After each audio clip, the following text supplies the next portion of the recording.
talk. Here we go. How he said he living life as a gringo. Where you question where you fit in every time you mingle. They say you do this with not enough that. My rapping is really bad.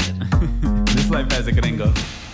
Yes, hello and welcome to another episode of Life as a Gringo. I am Dramos, of course, and it is Thursday, so it means time for our Thursday Trends episode. Going to be talking about a bunch of stuff on the show today. Just a warning, I want to get ahead of this, just to, not surprise anybody. I feel like I've been terrible at letting you know what my schedule is and like days I'm going to be taking off. So we'll have this week. We will have next week, and then we'll have 2 weeks off for Christmas and New Year's. So I won't be back after next week until Tuesday the 7th, which sounds incredible. Have some time off. So just getting ahead. Again, we have all next week. Going to be dropping new episodes, and then next Thursday will be the last episode of 2025, and we will return on the 7th of January, the first full week of January. So with that in mind, what's been going on this last week? Man, we have an update on the murderer of the CEO of United Healthcare. We'll talk about some updates there. I want to talk about this story of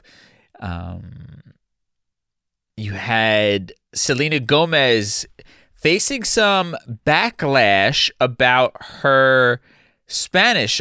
She was speaking Spanish in a new project, and there were some critiques. The internet came to her defense, so we'll talk a bit about that. Also, getting ahead of the holidays here, I want to touch on some survival tips that I came across, how to survive and thrive through Latino family holiday gatherings, because it's almost that time of the year. We will talk about that. And then our Mi Gente segment, as much as it breaks my heart as a Yankee fan, we have to celebrate Juan Soto and his legendary contract that he just got with the New York Mets. So we'll talk about that. But first and foremost, let's start with the nonsense, the BS, in a segment we call For the People in the Back. Say it louder for the people in the back.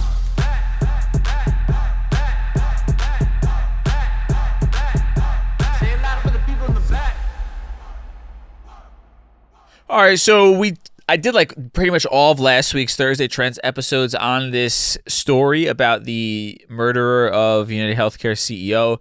He has now since been caught. He is Luigi Mangione, a 20-something-year-old kid picked up in Pennsylvania.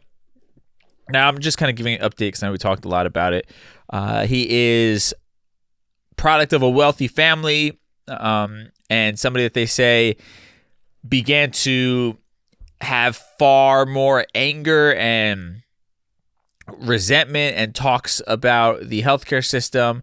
I've been hearing conflicting reports or different stories, one of which that apparently he had back surgery and has suffered tremendous back pain since then and was disgruntled with the healthcare system. And then apparently also his mother suffered allegedly with a disease, and she was actually covered by United Healthcare and had all types of issues with them related to her getting the treatment that she needed. And he was picked up apparently in a McDonald's in Pennsylvania after a McDonald's worker called the police saying that they think they saw him in there. On him, apparently he had all types of handwritten notes, his manifesto, if I'm not mistaken, a weapon. They're saying that he used a 3D printed gun. And I with the internet, it's hard to keep track of what the fuck is, everything going on. But basically, this guy's reasoning, which is much of what we kind of suspected, was a frustration with corporate America, essentially, but specifically in his case with the healthcare system and feeling like it was taking advantage of people. And he actually left a review on, I think, the Unabomber's book that he ended up writing, and talking about the idea that I guess violence sometimes is the only answer, and discussing the idea that these people inflict violence upon the people that they take advantage of on a daily basis, essentially, and that therefore the violence against them is justified. And I guess that's the logic. I mean, none of this was a surprise, right? And again, it's further commentary on a lot of the things that I touched on last week about what happens when you push people to their breaking point. And again, I don't look at this guy as, personally, I don't look at him like a hero. I think he took another human being's life, and I don't ever see a justification for that unless, we're really talking about, in the moment, it's you or them type of situation, and you have to defend yourself. But I guess where I am conflicted on this whole topic of conversation, I guess what interests me about it and why I try to explore it as much as possible is the unfortunate and harsh reality is when we are peaceful, when we are passive, even when we protest peacefully, it's very rare that the powers that be will actually give a damn and listen to the people. And unfortunately, it seems like when you bring the violence to their doorstep, when you instill some sort of fear in them, that's when they want to listen. Right? And it's the same thing with fraud and all these different things. It's like people only have remorse when they're discovered and found guilty, essentially, right? Then they're crying in court. When their pockets are being hit, then they feel remorse for what they've done. And it's the unfortunate truth that people really only seem to respond to violence or some sort of grave danger or perceived threat. And that's that. They're not going to do it out of the goodness of their heart, right? And we've seen a lot of peaceful protest movements. I mean, even with empty promises from someone like Biden, who ran on a platform of police reform in the wake of all we saw with George Floyd and his murder in 2020, and really didn't come through on any of that. Even you think about as misguided and sort of no real end goal as there was in something like Occupy Wall Street, where you had all those people down on Wall Street in New York essentially setting up camp there as a form of protest for an extended period of time and drawing attention to the idea of inequality and inequity. Even you're talking, it feels like 10 years ago. It might have been less, but I want to say 10 years ago if I think about where I was during that time. And peacefully protested, made noise, people had to pay attention, and nothing came of it. And in fact, not only did nothing come of it, but the inequity and inequality has gotten even greater. The blind, excessive greed that goes far beyond wealth has gotten, the thirst for it has gotten even greater. The willingness to maintain and grow wealth by rich people by any means necessary, their brashness and boldness has gotten even greater. And it begs the question of, how do you make them listen and see the error of their ways? And that's where I personally struggle, because I don't want to see people lose their lives. I don't want to see people become radicalized where they take out their frustrations into the street like this young man did. And, 20-something years old, his entire life is gone now. He took somebody else's life, and his, as he knows it, is gone as well. He's going to be rotting in a jail cell somewhere probably. And yeah, but now we're all having the conversation, right? And that's the fucked up and scary part about this. It takes this horrific incident for everybody to stop in their tracks and say, oh shit. Yeah, things are kind of bad, aren't they? Same thing with George Floyd.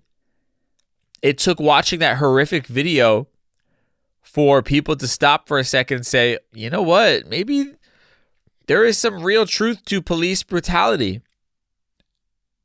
And even with that, we haven't seen change. And it's an unfortunate truth.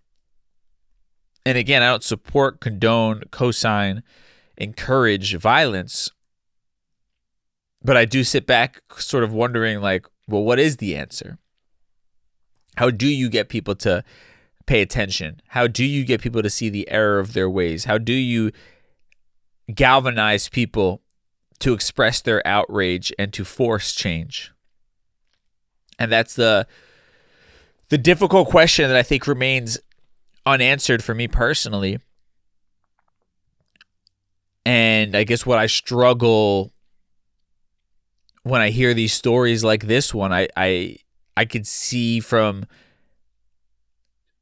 both sides of like people celebrating this kid and other people saying like this is no hero. And I think there's truth in sort of both of them in some way, shape, or form, and in the dark reality that we live in. And I really wish that it didn't take these sort of disgusting moments to happen in order for us to stop and reflect on how far off track we've gotten and all that needs to change in order to become a better and healthier society. Unfortunately, it seems like people only give a fuck when it's after a tragedy like this one. And yeah, I don't know. I wish I had a better solution or reflection, but that's kind of where I'm at, where I'm, personally struggle with on these topics of conversation. But just kind of want to give an update with, all that new information and what I've been pondering since. Now, we'll take a quick break here, and then we'll be back talking about Spanish speakers critiquing those who are trying their best. We'll be right back. All right, we are back, and I wanted to touch on this story from, I got it from We Are Me Too, but it's been going on the internet for a minute. You had a Mexican actor, Eugenio Derbez, critiquing Selena Gomez on a podcast, and the internet came for this man's neck. He has since apologized, but it does spark a really interesting conversation, one that is obviously very relevant to many of us who are part of this community here. But on the podcast, he said, quote, Selena is indefensible, speaking of her performance. I was there watching the movie with people, and every time a scene came with her in it, we looked at each other to say, wow, what is this? The host of the podcast, Gabby Mesa, recognized that while Gomez is a, quote, very talented actress, very good singer, and has an Emmy nomination for her role in Only Murders in the Building, quote, Spanish is neither her primary nor secondary language nor fifth. And that's why I feel she doesn't know what she is saying. And it seems like she doesn't know what she's saying. She can't give her acting any nuance. And that is why her performance is not only unconvincing, but uncomfortable. Now, Derbez was in complete agreement with Meza's perspective, adding, I'm glad you're saying that because I was saying I can't believe no one is talking about it. And, it's interesting, these conversations, because I do understand the criticism, right? I think it's natural for all of us to watch something and have a critique of it. Whether it's like something like somebody's accent when speaking Spanish or in general, right? I mean, I was watching a critique of somebody talking about Brad Pitt's Jamaican accent in the movie. I was going to say Vanilla Sky, but not that movie. The movie where he plays death, essentially. What is that? Oh, now I have to look this up. Brad Pitt movie as death. Meet Joe Black, right? Meet Joe Black. He has his scene where he was speaking to a Jamaican lady, and for some reason he went to a Jamaican accent. So yeah, that was, I saw a lot of people critiquing men's how that would. But I think it's natural. And I think, and what happens with podcasts is they're supposed to sort of emulate a person-to-person conversation that you're having amongst friends, essentially, oftentimes, like a candid conversation. That's why we love them so much, is that it's a stripped-down version of media, essentially, right? An honest version for the most part. And to play devil's advocate, he was just conveying his raw reaction when watching the movie. And what was the name of the movie? I thought I had written it down. It was called Emily Perez.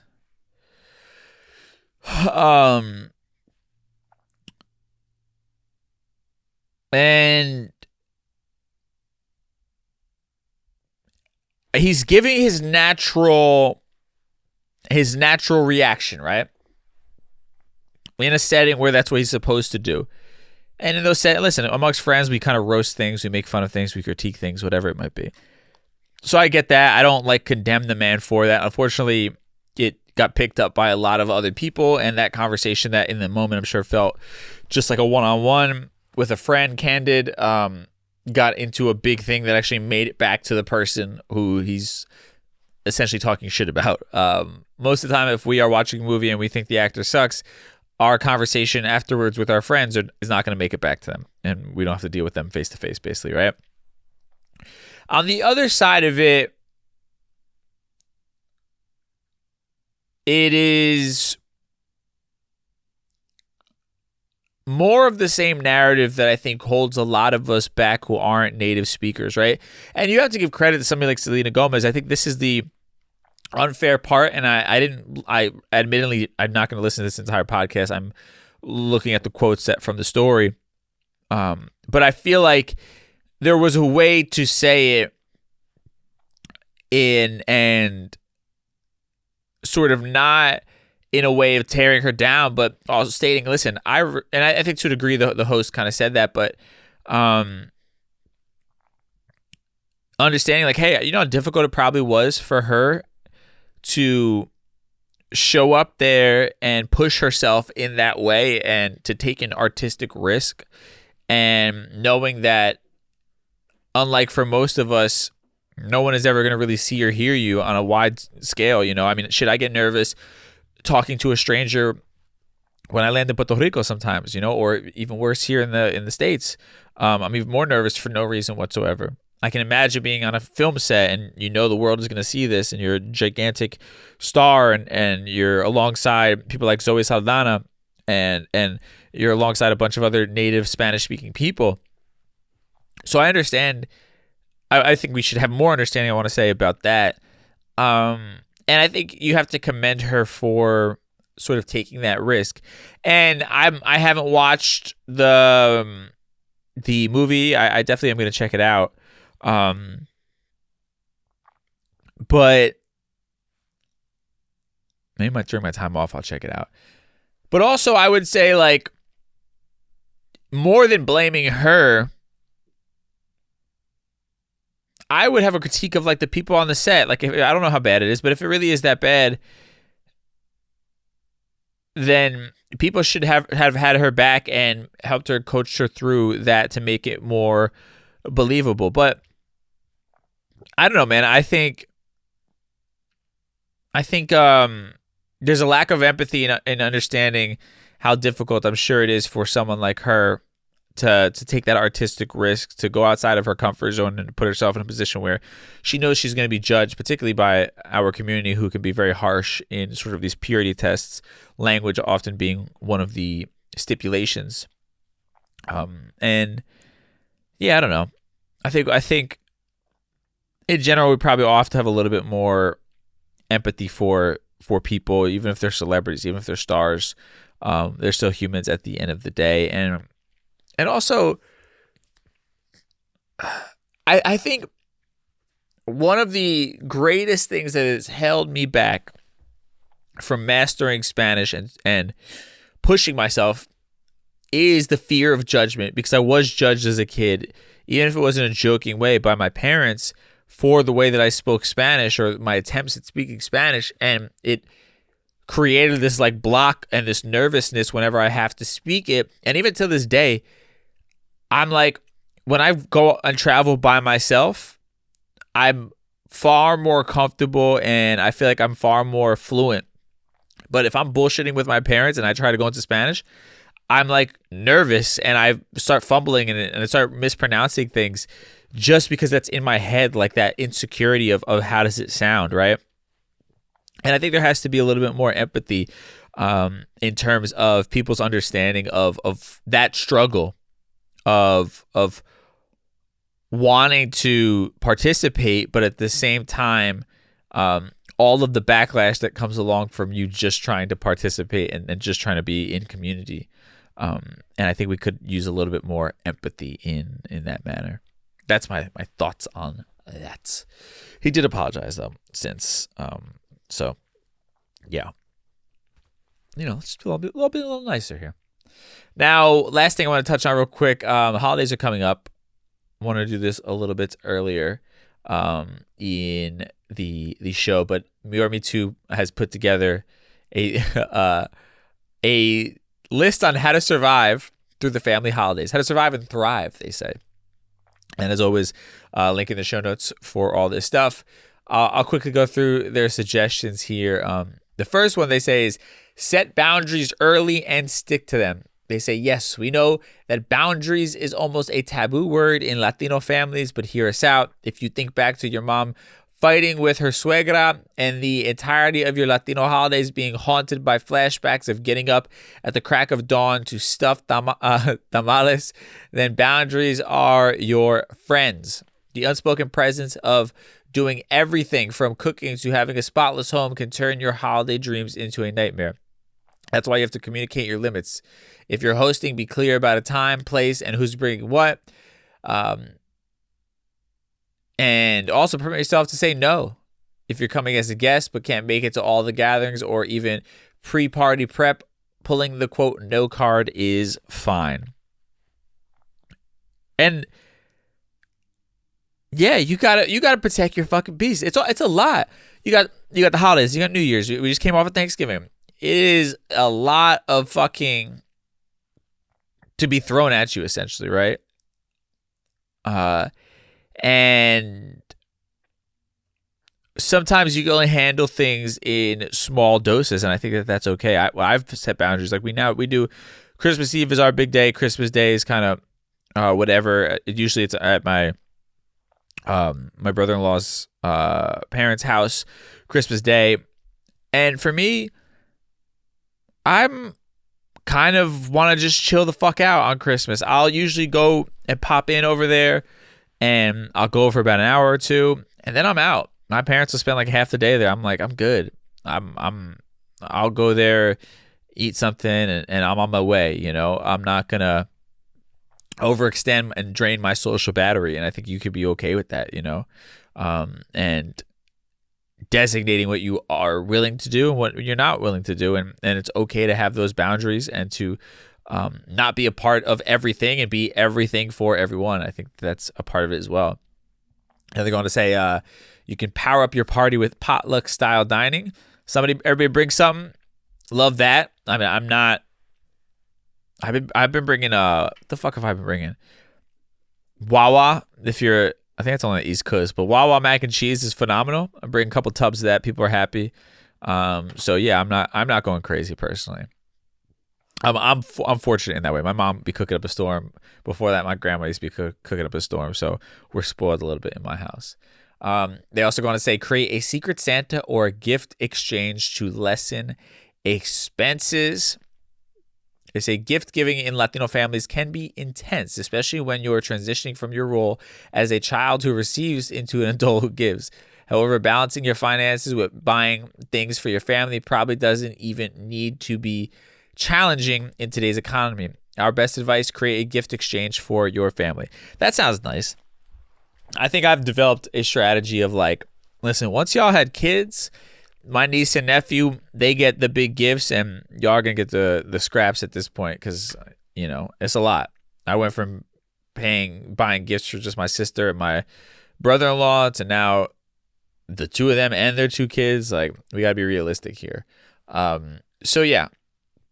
You know, you gotta live within your means. I feel like we also have a tendency, it's like a culture, like maybe everybody does, but like, I know my mom, I'd be telling this to my mom all the time, like, I understand you want to, like, you feel like we deserve this stuff and the kids deserve all this stuff, but like, it's not worth stretching you financially to then you're uncomfortable and suffering for the next few months trying to pay down credit cards because you went way too far. And it's a beautiful thing to want to give the kids a Christmas that they, you know, will always remember and things of that nature. But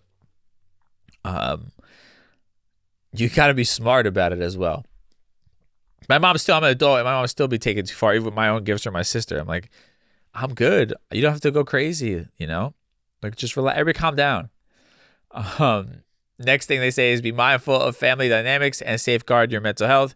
Family gatherings can be wonderfully warm, but let's get real. They can be a wreck to get through, especially when the chisme running hot through the house.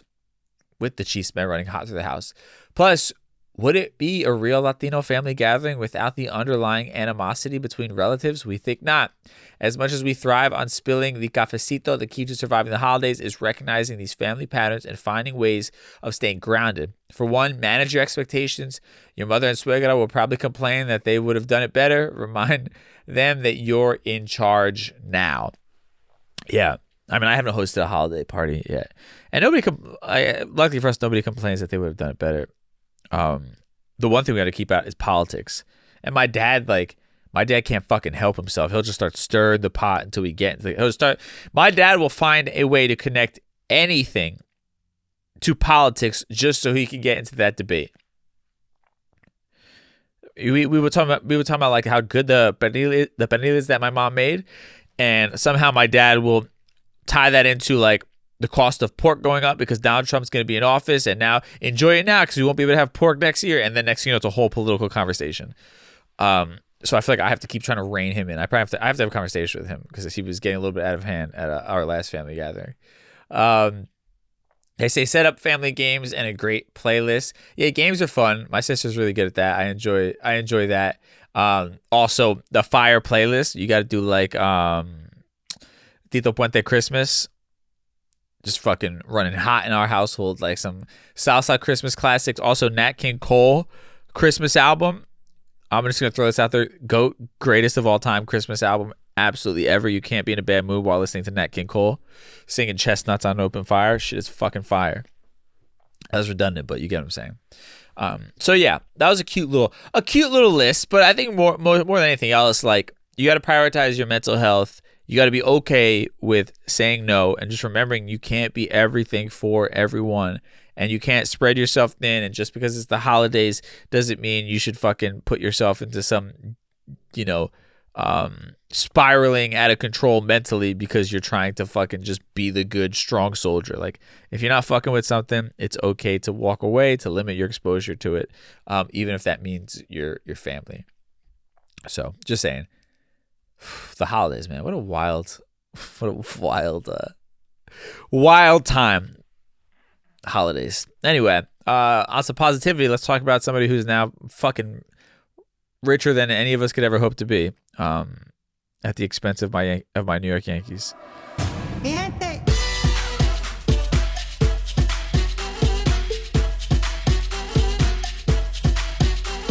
All right, so this one hurts my heart, but you got to show love. One of our own got a big payday.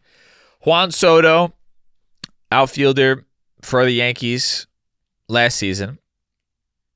He was the biggest free agent on the market this year, and my man just signed a historic $765 million deal with the New York Mets. And they're saying that with escalators, it actually could go up to $805 million. So my guy almost got a Billy. And Juan Soto is Dominican, so we got to show love here as much, again, as it breaks my fucking heart. Hoping that the Yankees would retain him. Quite honestly, though, I wouldn't have. I think it's too much money. And a lot of the requests that you're hearing around. I don't want to take away. I don't want to dim his moment. And also, as long as he didn't go to Boston or LA, I'm okay with this. But it does hurt my heart that the Yankees lost out on getting Juan Soto. That would have been great to keep him. We were so close. I know this is supposed to be like the positive part of the show, but like, anyway, that man just got generation changing money. And again, it's for his greatness. And he's Dominican. We got to celebrate him. Yeah. Congratulations, Juan Soto, on a historic contract. Whatever. With that said, let's tie everything we talked about today in a neat little bow in a segment we call Conclusion Stew. Time for conclusion stew.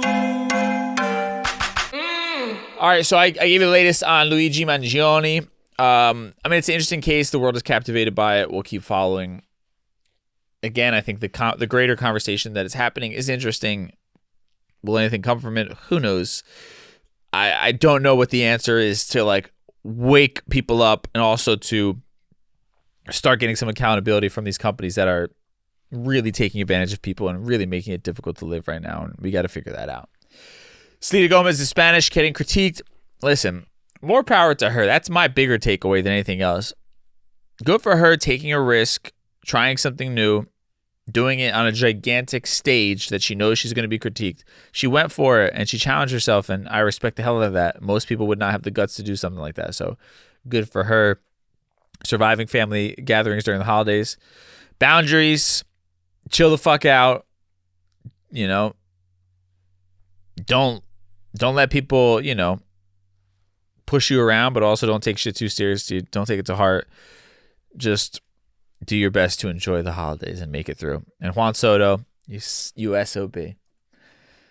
Congratulations on a historic deal, $765 million with the New York Mets. Congrats.